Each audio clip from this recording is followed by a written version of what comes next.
Hi.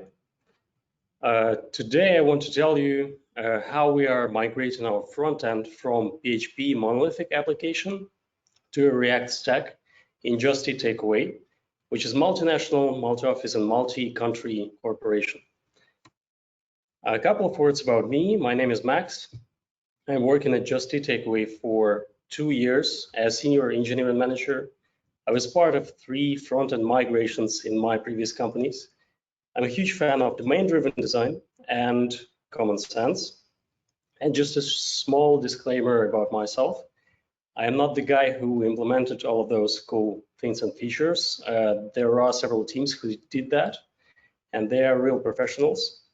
So in case if you will have very complex technical topics, and I will not be able to answer on those, I will try to follow up as much as I can. So please send your questions to that email or to my Twitter.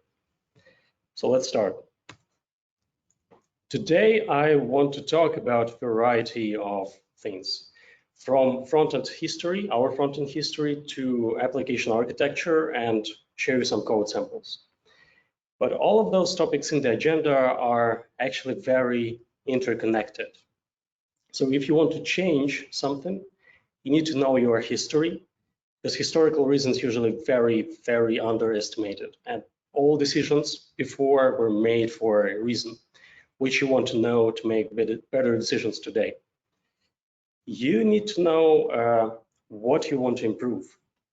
So goals should be very clear, not only to you, but to everybody in your company. And you need to know what to do in order to achieve those goals. And of course, you need to be prepared to small and huge failures along the way. And this is what I want to guide you through during this talk. So let's start with the history and historical reasons, and partially the status quo for us today. So we have a monolithic PHP application which serves in our front end. And for now, we have it in most of countries, and we are continuing to roll out a new technical stack. And in my opinion, there is nothing bad in monolith if it serves your purpose, which of course can be different from company to company or from project to project. So if you have one static page, probably you don't need a React for it. Or for more complex UX, you probably should not use pure HTML and vanilla JavaScript. So in our case, a monolith didn't serve our purpose. So everything that listed below are mostly technical problems that we wanted to solve. And of course, our company did not exist only for technical excellence. It should solve issues of our customers, and our customers should be happy to use our products. It should be profitable, it should compete with our competitors, and because of extreme technical complexity, our time to market was bad. The experimentation on our platform was extremely hard, and it was very hard to scale the development. So we identified our problems and asked just one question: what do we want to optimize? And the answer was delivery. Like, we wanted to change faster with lower costs. But it's not that simple though. Like, to optimize for delivery, you need to fix a lot of things, like code quality. And quality always includes coding standards. Quality can be improved only if team feels accountable for the project. And accountability can be achieved only if team will own the whole like the whole domain or the whole project, from the cradle to the grave, including incident management. If you want your teams to be scalable, you probably also want to optimize your velocity. And again, like, if you want your teams to be fast, then your teams should be autonomous to a certain degree. And this obviously not all parts that you need to improve to optimize the delivery, but probably most important ones. Plus, like, for us back then, there were a lot of questions, And we couldn't answer on those right away because a lot of people should be involved into the discussion. But there is a way that we used called RFC, or requests for comments. So we wrote one and we included all interested or affected parties like backend teams, SRE, CloudOps, SEO, BI, and some more. And those are topics that we included into the RFC with, of course, more details and more investigations. And during this talk, I will cover some of those topics. So we said that we wanted to optimize delivery and time to market, and part of it, velocity, autonomy, and scalability. And to optimize those, as like part of the solution, you need to think about your team's structure. And before we had such formation, and in our case, it was a bit different because we had one team distributed across several offices in several countries. And we had pretty standard way of delivering things. Like we had a release train, the development and test cycles, then we released after QA sign off. But that simple doesn't work if you're optimizing the velocity, because all your teams will be tight coupled. More of that, if you'll try to scale your development teams, you might just increase time to market because the amount of problems during your development cycle will grow. Like more people, more time to market.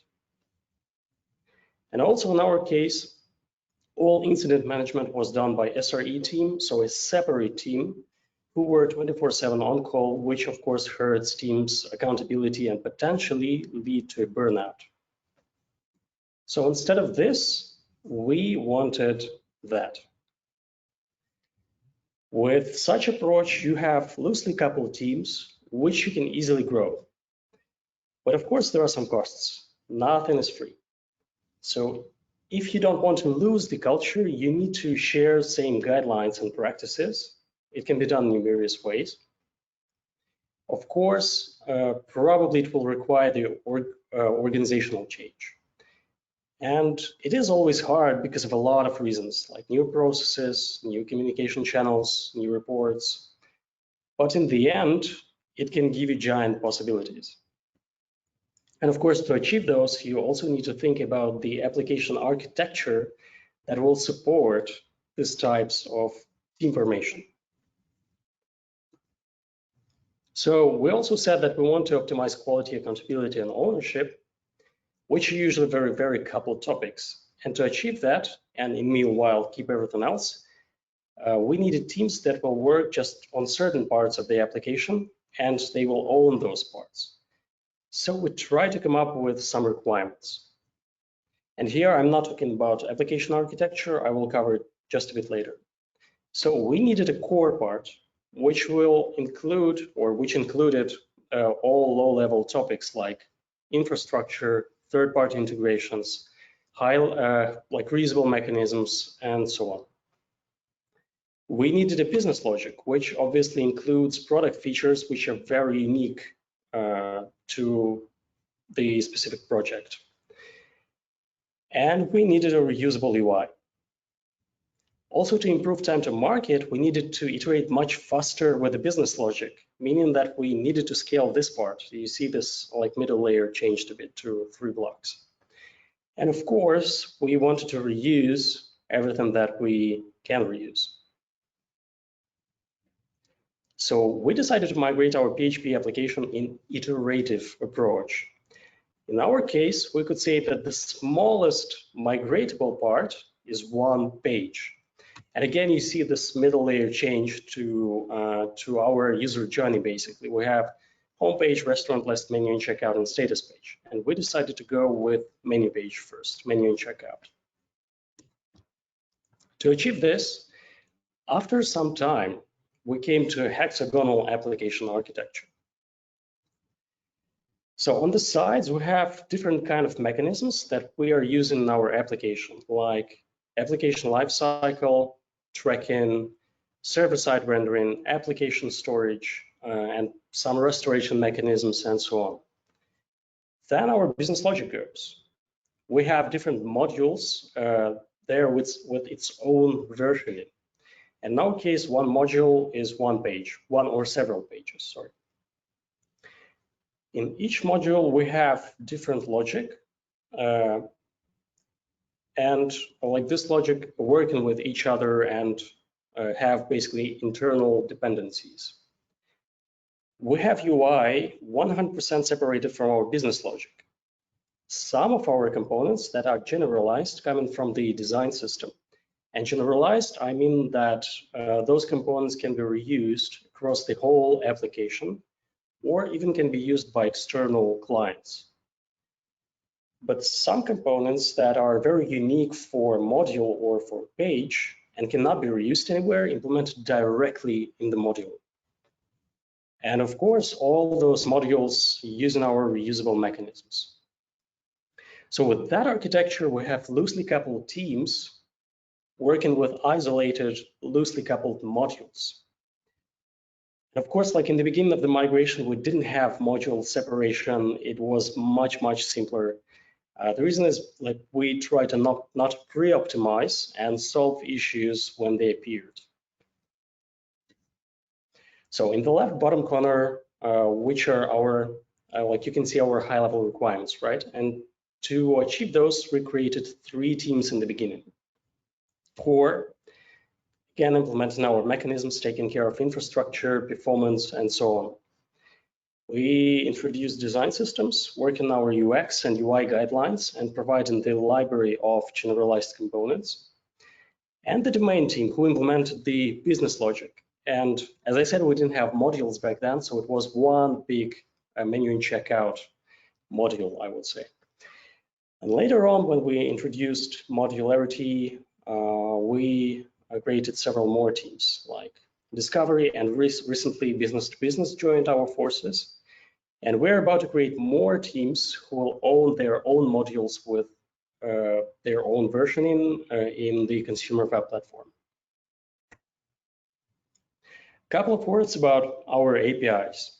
Currently, we don't use GraphQL, and we're consuming our API only through backend for frontend. And here, I recommend to read about the pattern, backend for frontend pattern, and there are some articles written by Sam Newman about it. So backend for frontend is our event horizon. As consumer web, we have no idea what is going on in our microservice universe. We have data contracts with BFF, which are just some endpoint conventions like naming and data structures. So when we're making the requests from different modules, BFF aggregates and transforms data just for us.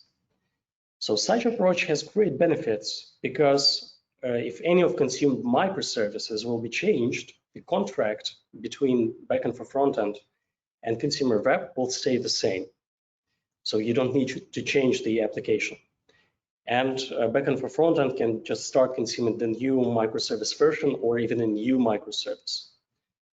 Plus, you can have a lot of platforms like mobile, smart assistants, or anything else, and they will have their own contracts, meaning that you don't need to negotiate any data structures, and you have an ability to keep microservices very, very thin.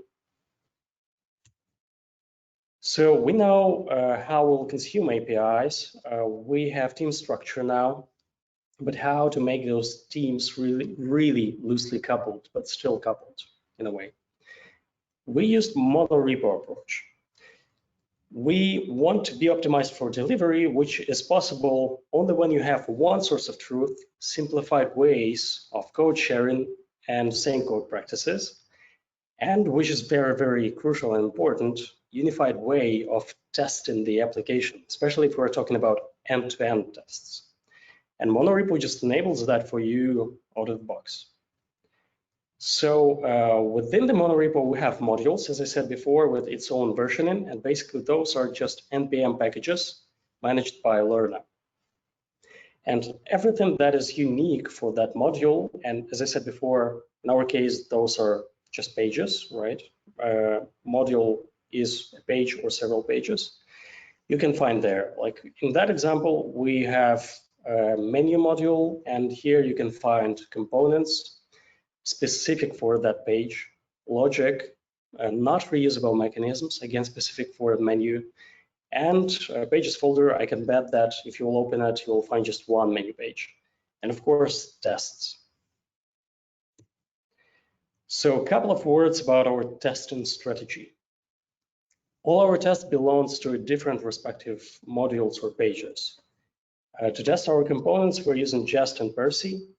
Integration tests for our logic, like we're using Redux Saga Tester for it. And this most interesting part, end-to-end tests. Team made an awesome job to keep relevant parts of end-to-end tests directly in modules. So that means if we want to run end-to-end tests against just one page, we can do that. Of course, in most of the cases, you need to test the whole application, but we still can do that using parts of end-to-end tests from all modules. And this is really amazing when you're testing the application. Okay, now we tested the app. It's time to release. And here I will talk only about the production environment. We have our test environments. So when you create the feature branch, we automatically create a test environment just for this feature branch. Then we have our staging environment, and here I will cover production. So several teams working in parallel on our modules or pages, and they're loosely coupled. So that means that they will align with each other, but not that frequently. And we decided that ideally, and by default, teams should not think about versions of internal dependencies. That's why when we deploy the application to production, we take in the latest changes of all modules separately that were merged into master. And in the pipeline, we automatically assign versions to each module and publish those in Artifactory. And currently we are working on a blue-green deployment, meaning that our releases will be deployed to a green production and we will run end-to-end tests against it. So nobody from real customers will see it. And in case if any module or page has problems, we can step the previous stable version of that page and still deploy the application if it's like really needed, and we cannot wait for fixes on that page. And later we can again change back to latest. And after we ensure that it is safe, all our tests are green, and we're good to go, we just switch blue and green, and next time we will deploy to blue. Now, imagine that we need to implement a new feature. And like on the green field, it is quite common, right? You have to implement everything while nothing else around you is ready. And like I will tell you about the approach, and this approach helped us quite a lot of times. So we imagine that we received very, very high level specifications. So we understand the UX of this new feature and we know what kind of data we need to implement it. So on our front-end side, we need a new component with a new design. So let's start with that. We have a design systems, but they didn't receive the final design specifications, and design team is working on that in parallel, right? So we don't have final designs yet, but we already know what we want to show. So in the meanwhile, design systems can implement the prototype, which we can already use while we implementing the logic. Okay, this is great. But where we can get the data? We have backend for frontend, but for now they can't get real data for us because the microservice that we will consume is not there yet, or the data is not ready. But we already can create a contract with backend for frontend. And instead of fetching this data from our microservices, they will get this data from Postman mocked data for us. And as an idea, you can, for example, configure backend for frontend to dynamically change to mock data if, for example, you send a special header with the name of the mocked Postman collection. Okay, going back to the front end, we received the prototype of the component. We received mock data from Postman, which like all your front end team have access to, and we implemented some prototype components. And later on, when the designs will arrive, design systems team will just update this, and in the end, you will just bump the version of the design system, and you're good to go. The same goes for BFF. They will just switch to a real microservice, and you're ready to consume it. So it's the matter of testing and releasing afterwards. Now, when you hopefully understand how our teams operate and deal with our web platform, let's try to stop and zoom in a bit. So as I said before, in the module, we have not generalized unique components. And we're actively using the concept of high order components. And I want to check with you how we're doing that. So here's an example. It is a pretty common way. So in maps data props, we enhance our component with some data from our store, plus in map dispatch to props, we enhance it with close model. And in the end, we just add in some translation specific for that component.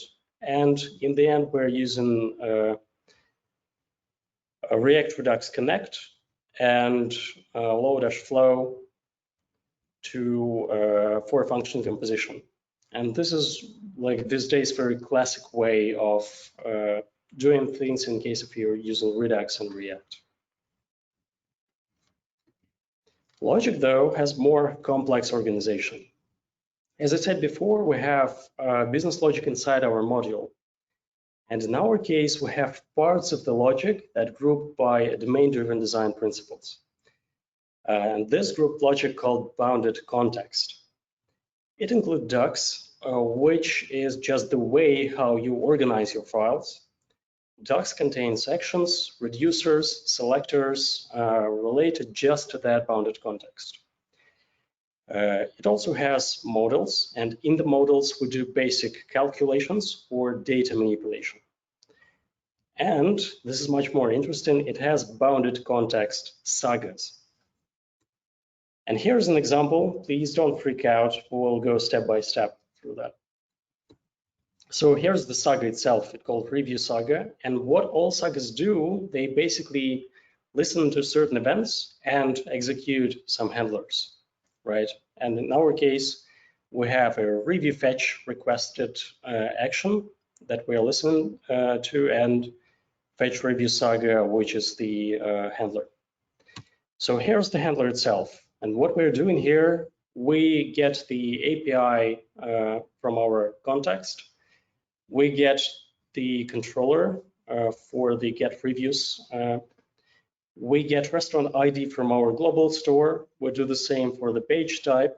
And then we fetch the reviews in that call, and we pass restaurant ID in the page type. And then we're just saying that, okay, reviews fetch succeeded and pass the reviews that we fetched, or we do some error handling. And believe me, this is that simple. Like if you will go to any of our sagas, this is what you will see, and this is how you will read our code. So now I want to talk about another problem. You remember that our sagas have different listeners. And you might ask, what will happen if two teams will pick the same name for the event in two different modules on two different pages? So let's imagine that we are on the restaurant list page and we have a separate module for it. And as those teams might not be aligned about naming, remember that they're loosely coupled, they should not discuss those things. But we have listeners for the same event name in two different bounded contexts in two different modules. So in restaurant list and in menu page. And if one of components will trigger the action with that name, we might execute the logic that we don't want to be executed, as menu page is not visible now. But the all logic is loaded. And we, like, to solve that issue, we used Redux Dynastore to dynamically upload and unload reducers and sagas. So when you leave the page, for example, the menu, we unload all menu bounded contexts. So like right now we're unloading all sagas, but for now we're keeping reducers to keep the state of all other modules because it can be handy. And we implemented the mechanism that is doing that for us. I mean, uploading and unloading contexts based on our application route. So now teams can be really, really loosely coupled. Plus, they have some awesome benefits like reduced bundle size and support of server-side rendering and single-page application at the same time with having the modularity. There are a lot of topics that deserve their like its own talks, like for example, our A/B testing solution, or how we render in the restaurant list, which is quite complex, or how we using Cloudflare workers, how we log and how we analyze those logs. And hopefully all like our teams would be able to make those talks about those topics during the whole next year. But for now, I want to stop and share our very high level plans. So we want to scale our front end and development teams. We will continue the rollout of the new technical stack in all other countries. And with time, we will make the experience for our customers much more personal, which on the developer side means more complex and much more interesting application. And that's a brief about our migration. And here I need to point that out, and I want to stress that this enough. What worked for us might not work for you. So please be aware about your situation. Think about right optimizations and the trade-offs.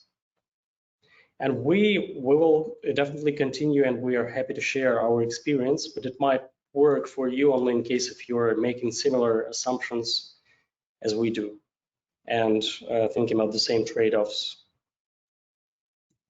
So some final thoughts. Know your history, because it will help you to make better decisions and plan your future. The migration in sake of migration is very useless. So always think what business metrics you will improve by using your new technical stack. Try to choose the approach that, like the migration approach, that will not hurt your business a lot. You have resources, which is time, money, and effort, your people, and all of those are limited, so choose wisely.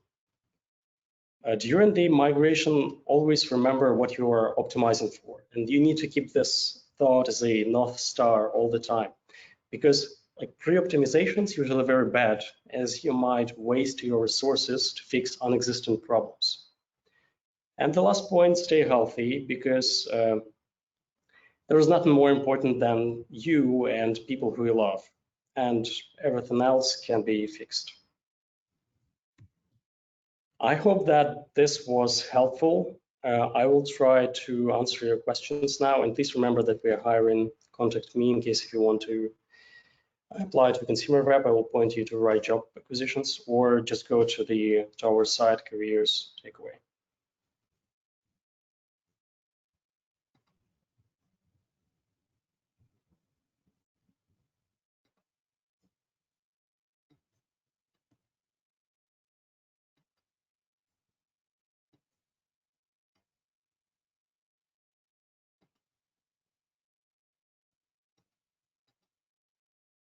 So for now, no questions.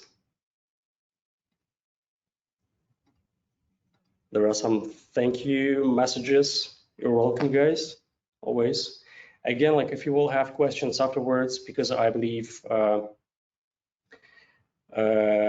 it was recorded, one of the questions. But in case if you will have questions afterwards, when you will see the recording itself, please still share your questions, send it to my email. I will try to follow up and answer this. We can have a call if you really want to. So no problem about that. I will wait for a couple of minutes probably for questions, and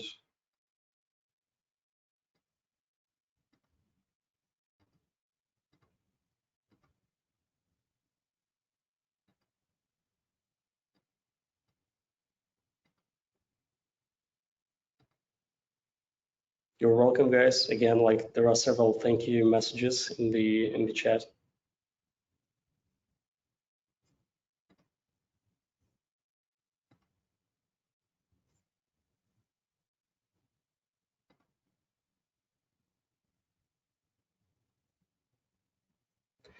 Okay, no questions for now. Then thank you very much. And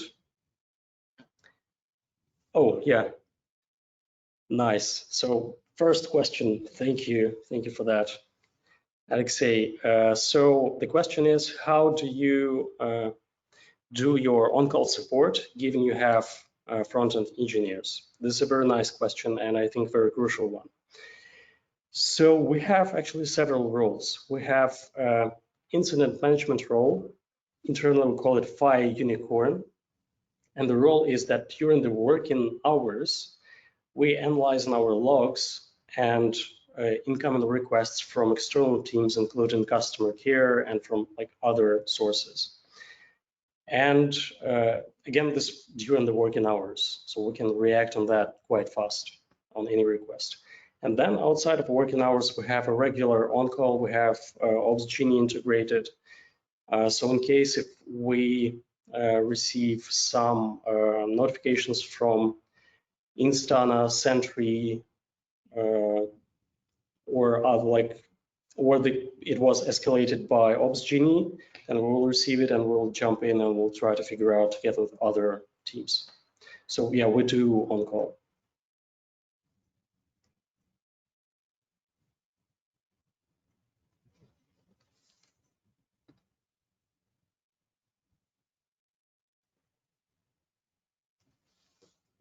So the next question by Michael: could different development teams use the same code in your design? If so, how do you reconcile the changes? Yes, it is possible. As we have components, right, that can be reused and coming from design system, but in that case, it is quite easy to reuse. But in case of the logic, it is a bit more complicated. So of course, like you need to reuse as much as possible, but you need to be very careful with that. For example, currently we have common module that is a dependency for other pages. And why is that? If you remember the takeaway or just a takeaway app, we have a location panel and header and footer, right, going almost through the whole application. So there is some components and logic that is reused by different pages, like location panel. And when you enter some addresses, the logic more or less the same. It differentiates a bit from page to page, but still. And this logic is in the common module, and we kind of get this module on all pages. So yes, it can be reused, but to support that module, we will have a different team who will work on cross-business domain features like location panel or login and registration. So teams who are responsible for other parts of the user journey will not be should not be bothered a lot with those kind of issues, I would say. Of course, you need to be very careful on what you are sharing in terms of business logic. Hope that I answered your question. Another question: how do you measure the impact of the migration to business to make sure if it is worth to do? Very nice question, thank you. Yeah, obviously there are some business metrics that we try to observe, like CVR, for example. But again, in case if we're talking about just CVR, it is a bit problematic because while we are migrating, and we migrated for a year, I believe, and what we had in production back then a bit diverged with what we actually introduced when we started to roll out. So if your CVR increased, then it might be that it's because of the features that you implemented during the migration that are missing in your old technical stack. So you of course need to still look at the CVR, but it should not be your primary metric, I would say. So another metric that we started to use recently is the amount of orders which were canceled by customer care. And we made several A/B tests because we believed that there are some issues with our location panel. And this is another metric that you can use, and you probably can come up with some more. But of course, there is no silver bullet, and probably it really depends on the project that you are migrating. Hopefully that I also answered your question.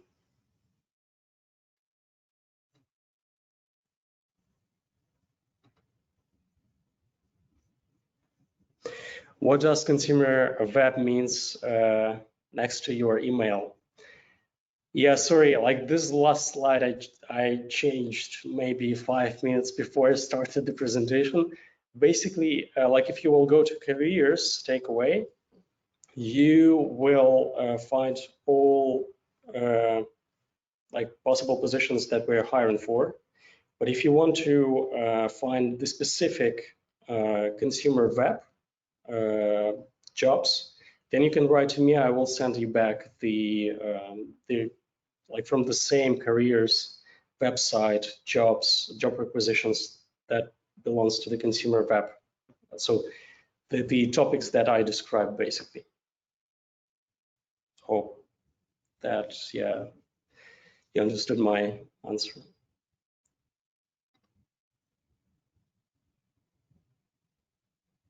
So for now, no questions.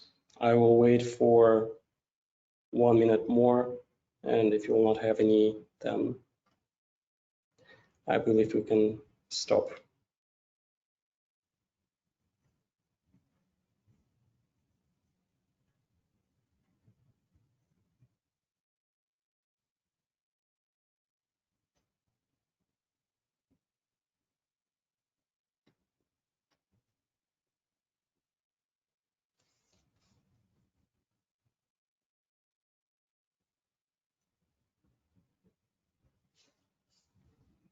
Okay, no more questions. So thank you very much for your attention. I hope that it was helpful. And again, if you will have any questions afterwards, please send it to me via email or to my Twitter account. I will follow up. Thank you and see you soon.